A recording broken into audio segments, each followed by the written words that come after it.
میرے دوستو، جو قبر میں عذاب ہوتا ہے یہ عذاب حق ہے، قرآن و احادیث سے ثابت ہے۔ قبر کے عذاب کو کوئی بھی مسلمان نہیں انکار کر سکتا ہے، چونکہ ہمارا عقیدہ ہے کہ مصطفیٰ نے جو فرمایا وہ حق ہے اور وہ ہونے والا ہے۔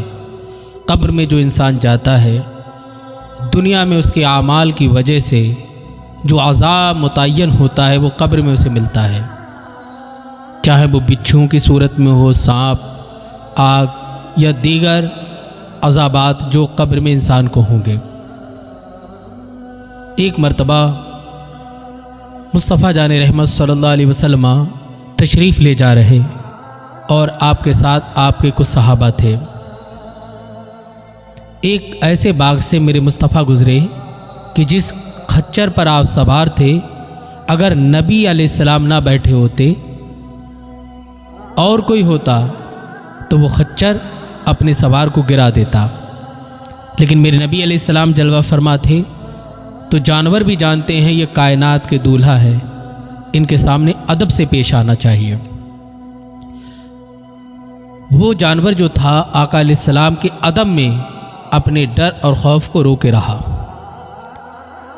اتنے میں آقا علیہ السلام نے صحابہ کی طرف متوجہ ہو کر ارشاد فرمایا، میرے صحابہ جانتے ہو یہ کیوں بدک رہا ہے؟ کیا بات ہے؟ کیوں یہ اپنے سوار کو گرا دینا چاہتا ہے؟ تو صحابہ نے عرض کیا، رسول اللہ آپ جانیں۔ کونین کے والی ارشاد فرماتے ہیں، اس باغ میں 5 قبریں ہیں۔ سرکار صحابہ کو قبروں کے پاس لے گئے۔ میرے نبی نے ارشاد فرمایا، ان قبروں میں جو لوگ دفن ہیں ان پر اللہ کا عذاب ہو رہا۔ اللہ اکبر۔ جب یہ سنا تو سارے صحابہ کانپنے لگے۔ جب عذاب قبر کے بارے میں سنا، مصطفیٰ جان رحمت نے ارشاد فرمایا، اللہ سے توبہ کرو، تو سارے صحابہ نے توبہ کی۔ میرے نبی نے ارشاد فرمایا، اس کی پناہ چاہو ہمیشہ، تو سارے صحابہ نے پناہ چاہی۔ پھر میرے نبی نے فرمایا، دجال کے فتنے سے بچنے کی دعا کرو، تو سارے صحابہ نے دعا کی۔ میرے نبی نے فرمایا کہ قبر کا عذاب حق ہے، جو گنہگار انسان قبر میں جاتا ہے تو عذاب میں گرفتار ہو جاتا ہے۔ میرے دوستو، اپنے آپ کو قبر کے عذاب سے بچاؤ۔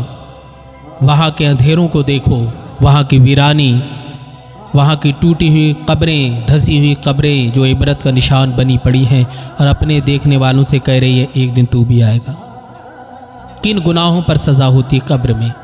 پیشاب کے چھینٹوں سے نہ بچنے کی وجہ سے قبر میں عذاب ہوتا ہے۔ اب ہمارا تو مسلمان اتنا غافل ہے کہ کتنے لوگوں کو یہ نہیں پتہ۔ بہت سے لوگ پوچھتے ہیں کہ حضرت کیا پیشاب کرنے سے ناپاک ہو جاتے؟ میرے دوستو، پیشاب کرنے سے ناپاک نہیں ہوتے ہیں۔ وہ تو آپ استنجا خانے میں گئے، آپ نے پیشاب کی، وہاں پر آپ نے پانی استعمال کیا اور آپ پاک ہو گئے۔ ہاں، وضو آپ کا ٹوٹتا ہے، وضو چلا جاتا، لیکن جو بندہ پیشاب کے چھینٹوں سے نہیں بچتا، قبر میں اس کے اوپر عذاب ہوتا ہے اور شدید عذاب ہوتا ہے۔ اور ایک ماں باپ کی نافرمانی کرنے والوں پر قبر میں عذاب ہوتا ہے۔ جو اپنے ماں باپ کی نافرمانی کرتے دردناک عذاب میں گرفتار کیے جائیں گے۔ کبھی اپنے ماں باپ کی نافرمانی نہ کرنا، انہوں نے تمہارے لیے اپنی زندگی قربان کی ہے، تم ان کے لیے اپنی زندگی داؤں پہ لگا دو، اللہ کی عزت کی قسم دنیا اور آخرت تمہاری سرخ رو ہو جائے گی۔ تمہیں کسی کی محتاجی اور ذلت نہیں سہنا پڑے گی۔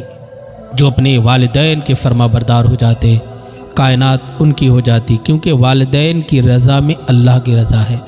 جب والدین کی رضا مل گئی تو اللہ کی رضا مل گئی، اور جسے اللہ کی رضا مل جائے تو وہ کس سے ڈرے گا؟ اسے کس کا خوف ہوگا؟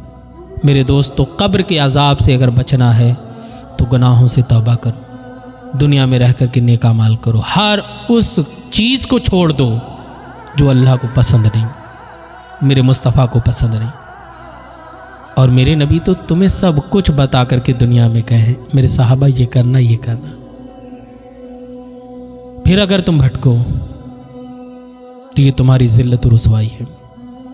اللہ پاک ہمیں نیک اعمال کی توفیق عطا فرمائے۔